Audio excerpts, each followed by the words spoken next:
everybody, as always I hope you're all having a fantastic day. I recently got a new keyboard in the mail from Lofree, and it's their new Lofree Edge. It's an ultra slim mechanical keyboard built out of carbon fiber and magnesium, and ever since doing the unboxing here on YouTube as well as on Instagram in a short form content, I've been getting a lot of questions on this new keyboard. And finally, after using it for some time, I can now give my complete thoughts and do a complete review here on YouTube for all of you. Now in this video, we'll talk about what you get in the box, the design, where they claim to have done the perfect balance between thinness and smoothness. We'll see how they did on that side. Also have to talk about two little things that are a bit annoying, and then we'll talk about the features, and finally, who is it for? Now getting started with what you get in the box, you get everything you would expect, such as the papers, a nice little cable, which is now braided with a 90-degree angle. Of course, you get a keyboard, however, you get a nice little surprise at the end of the box, which is a cool little stand made out of carbon fiber. When they built the keyboard, they were left with this big square of carbon fiber. So instead of throwing it away, they cut it into little pieces so you could build a stand and display your new keyboard anywhere you like. I think this is a very cool touch and something I wanted to mention. And now for the keyboard, let's jump straight into design. I personally work as a UI and UX designer. UX has to do with the experience and the UI is the visual design. So I'll split the design section into these two sections, and we'll start with the experience of this keyboard. So it is ultra slim at only 5.4 millimeters in thickness. That is just the body itself. It doesn't include the keycaps or anything. But however, this extreme thinness does mean that they had to redesign new switches, and they came up with the Cal Pump switches 2.0, which are only 9.8 millimeters in height. That's about half of what you would get on a regular switch. Now, some people might like that. Some people might like a bigger switch. However, if you're like me, the extra slim design is exactly what you're going for. I was personally always used to the keyboard that is on my laptop, which is a MacBook Pro, and even things like the Logitech MX keys. And then when I moved to the mechanical keyboard game, I went with Lofree straight away because of their low profile mechanical keyboard, which at that time was the Lofree Flow. Now they just came up with this new version that's even slimmer, and I really like it so far. And even though they went with a super slim design, they did not compromise on the typing experience at all. And this is partly due to the materials that they chose and all the layers that they engineered in the keyboard, such as the gasket mounted design, to a small layer of foam, and even to the PVT keycaps offer a great typing experience while also not being fingerprint magnets, so you won't have to spend all your time cleaning your keyboard. It always just looks good. Now listen to this and let me know down in the comments what you think about the sound.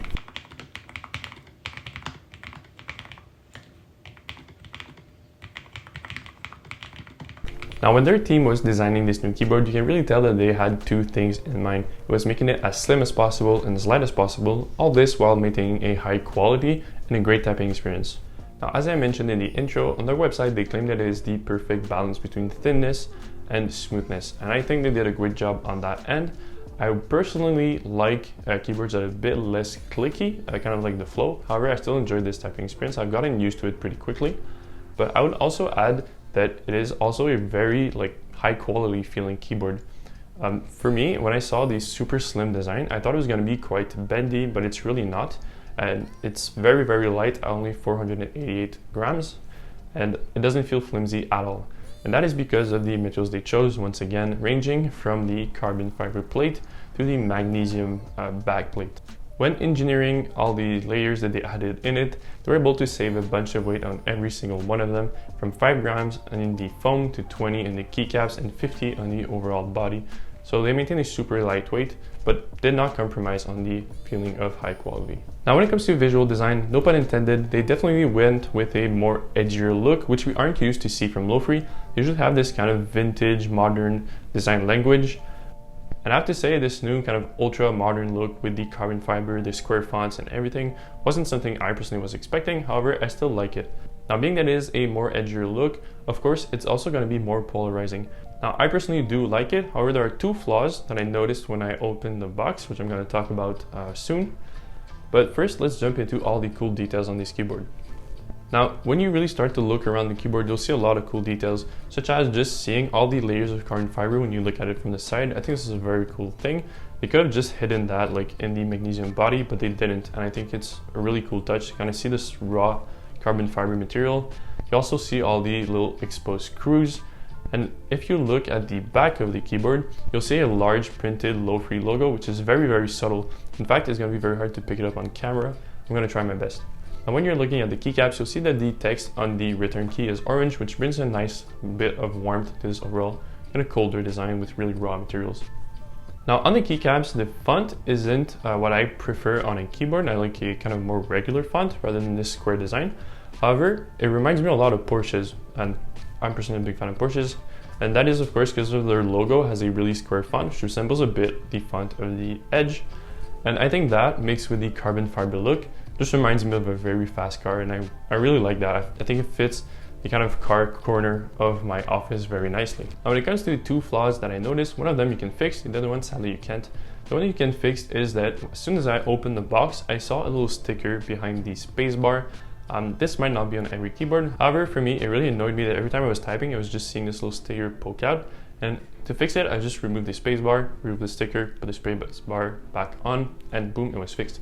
The other one is that the keycaps are still not shining through, which means that if you're using this at night, you'll just get this kind of halo effect around the keys, but you won't see the letters shine. Now this brings me to modeling this keyboard. Now sadly, for the people that like to customize their keyboards, these new ultra slim switches aren't hot swappable because they're soldered in place. Now another thing that might annoy some people but doesn't annoy me is that if you look at the keycaps, you'll notice that they're made for both Windows and Apple devices. So you'll get keys such as the Option and Alt key, which are the same key, instead of having two separate key sets, one for Windows and one for Mac. This doesn't annoy me at all, partly because, well, I don't really mind the way it looks, but also because I do sometimes use Windows and Mac computers separately. However, when it comes to customizing this keyboard, a lot of you will be happy to know that on the Lofree Edge, you can now remap the whole keyboard, and you can even change the lighting that you get behind the keys. You can change the colors, you can add different kind of patterns if you want to. This is all done through an app that they made for their specific keyboard. However, I do have to note that it's currently not available on MacBooks. It's a Windows only app for the moment. However, my contact at Lofree told me that this was coming for Q4 on MacBooks, so it will be there at some point. Now, remapping the keys is something a lot of developers and gamers like to do. I personally don't do it ever. I enjoy the regular layout just fine. The height of this keyboard is also adjustable through two little feet that you just pop out. You don't get any kind of variable settings, like you don't have like 3 different settings, for example. You just put them on or off. I actually always put them on, and if they're off, the keyboard is just a little bit too thin. And it really adds to the typing experience and comfort for my personal setup. Another thing about the typing experience is that when I was typing on the keyboard, I had a nice place to rest my hands because of this large chin. However, I didn't think it looked that good. I prefer the sort of slim bezels that you got on the Lofree Flow. But that bigger chin is to accommodate a battery which is 2000 milliamp hours. I personally haven't charged it, the keyboard ever, and I use it pretty much every day with the lights on. And I've used it for about a month, so the battery will last pretty long. Now, another feature you might expect is that you can use this on a Bluetooth mode. This is what I personally do all the time. I just don't like having cables anywhere on my desk setup that I don't need. However, if you are to connect this keyboard into your computer straight, you'll get 1000 Hertz polling rate, which means it'll be very fast. So if you're a gamer, for example, and you don't want to have any latency, this keyboard will be perfect for you. Now, when it comes to who is this keyboard designed for, well, I think I matched the perfect persona. I like to have a just plug and play design. I don't want to be kind of customizing my keyboard. It's just not something I do. And I really like the super slim keyboard look and feel. Like I said, coming from things like my MacBook Pro to the Logitech MX keys, I really like that this bridges the gap between those keyboards and the mechanical keyboard world. And of course, the fact that you can remap the keys and have very, very low latency when plugged in means that it's going to be very good for gamers who are looking to have a different style than the typical gaming keyboard. So overall, my final thoughts are that I'm going to be using this as well as the Lofree Flow and kind of exchanging them every now and then depending on my vibe. I really like both. It's hard to just pick one. I actually found myself constantly switching between one another throughout the month, and I think that's still what I'm going to continue to do. I think it's a perfect keyboard to check out if you're in the market for an ultra slim keyboard that looks great on your desk. Now, if you enjoyed this video and would like to see more of them, remember to like and subscribe. It really does help the channel grow and it allows me to do more content for you guys. I also recently updated my camera, so let me know if you like this new look more. I'll see you guys in the next one. Have a great day.